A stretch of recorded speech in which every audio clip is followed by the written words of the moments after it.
السلام علیکم ورحمۃ اللہ وبرکاتہ۔ آئیے اپنے سبق کی طرف۔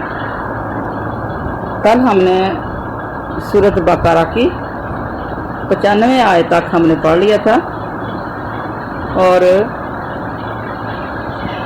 آج آگے چلتے ہیں۔ وَلَا تَجِدَنَّهُمْ أَحْرَصَ النَّاسِ، یہ جہاں سے شروع ہوگا ہمارا سبق آج کا۔ واو اور وَلَا تَجِدَنَّهُمْ، یقیناً تو پائے گا ان کو، احرص الناس، حرص لفظ حریص سے، لالچ سے، یعنی سب لوگوں سے زیادہ حریص ان کو، علی حیات، کسی بھی طرح زندگی کے اوپر، یعنی زندہ رہنے کے اوپر۔ وَمِنَ الَّذِينَ، اور ان سے بھی جنہوں نے اشرکوا شریک کیا، یا ودو چاہتا ہے، احدہم ان کا ہر ایک، لو کاش، یعمر عمر دیا جائے، الف سنتن 1000 سال، سنتن سال، الفا ہزار، وما ہوا حالانکہ نہیں ہے وہ، بمزحزحہ ہرگز بچانے والا اس کو، من العذاب عذاب سے، ایو عمر لمبی عمر اس کی، اس کو عذاب سے نہیں بچا سکتی، واللہ اور اللہ بصیر خوب دیکھنے والا ہے، بصیر بصارت سے لفظ ہے، بصارہ دیکھنا، بما یعملون جو کچھ وہ کر رہے ہیں۔ پیچھے ہم نے پڑھا تھا کہ یہ لوگ کہتے تھے کہ ہم اللہ کے بڑے چہیتے ہیں اور ہم جنتوں میں جائیں گے اور اس طرح کی۔ تو نبی کریم صلی اللہ علیہ وسلم کو اللہ تعالیٰ نے حکم دیا کہ اگر یہ اللہ کے لاڈلے ہیں، چہیتے ہیں، اور جنتیں ان کے لیے بنی ہوئی ہیں، تو پھر ان سے کہو کہ تم مرنے کی تمنا کرو، تو وہ لن یتمنوا، وہ تو کبھی بھی تمنا نہیں کریں گے مرنے کی، ان کو پتہ ہے کہ جو ان کے ہاتھوں نے آگے بھیجا ہوا ہے۔ تو ان لوگوں کو زندگی پر سب سے زیادہ حریص پائے گا، تم ان کو جنہوں نے شرک کیا اللہ کے ساتھ، اور وہ کہتے ہیں کہ کاش 1000 سال عمر ہو جائے۔ تو اللہ تعالیٰ فرما رہے ہیں کہ اگر 1000 سال بھی عمر کسی کو مل جائے تو پھر بھی وہ اللہ کا عذاب سے نہیں بچ سکتے۔ دنیا کے اندر اتنی لمبی عمر بھی پا کے چلے جائیں، اللہ کے عذاب سے وہ نہیں بچ سکتے۔ اللہ تعالیٰ ان کو خوب دیکھنے والا ہے جو کچھ یہ کر رہے ہیں۔ تو آج ہمارے لیے بھی یہ پیغام ہے کہ لمبی زندگی چاہنا جو ہے وہ ہمیں عذاب سے نہیں بچا سکتی۔ نبی کریم علیہ الصلوۃ والسلام کی ایک حدیث بھی ہے کہ تم میں سے بہتر وہ ہے جس کی لمبی عمر ہوئی اور عمل اچھے کیے، اور برا شخص وہ ہے جس کی عمر لمبی ہوئی اور اعمال برے کیے، لمبی عمر پائی اور دنیا سے کچھ کر کے نہ گیا۔ آگے چلتے ہیں۔ کل کہہ دیجئے، من کانا، من جو کوئی، کانا ہو، عدوٌ دشمن، عدو علی جبریلا جبریل کا، فإنہ تو بے شک اس نے، نزلہ اتارا ہے، اللہ قلبی کا تیرے دل کے اوپر، یعنی قرآن اتارا ہے تیرے دل کے اوپر، بإذن اللہ اللہ کے حکم سے، مصدقاً تصدیق کرنے والا ہے، لما اس کی جو، بینا یدیہ اس سے پہلے ہے، وہدہ و بشرا ہدایت اور بشرا خوشخبری، للمومنین ایمان والوں کے لیے۔ اللہ تعالیٰ فرما رہے ہیں کہ جو کوئی ہو جبریل کا دشمن، تو جبریل علیہ السلام نے تو نبی کریم صلی اللہ علیہ وسلم کے سینے کے اوپر قرآن اتارا ہے، اللہ حکم کی تصدیق کرنے والا ہے، اور قرآن جو ہے جی اللہ حکم کی تصدیق کرنے والا ہے۔ کون سی چیز کی؟ جو اس سے پہلے چیزیں نازل ہو گئی ہیں، ان سب کی تصدیق، پہلے انبیاء کی تصدیق، پہلی کتابوں کی تصدیق، پہلے جو حرام و حلال کے احکامات ہو چکے ان سب کی تصدیق قرآن پاک کے اندر۔ اور یہ تو سراسر مومنوں کے لیے، ایمان والوں کے لیے سراسر ہدایت کا سرچشمہ ہے، خوشخبری ہے مومنوں کے لیے۔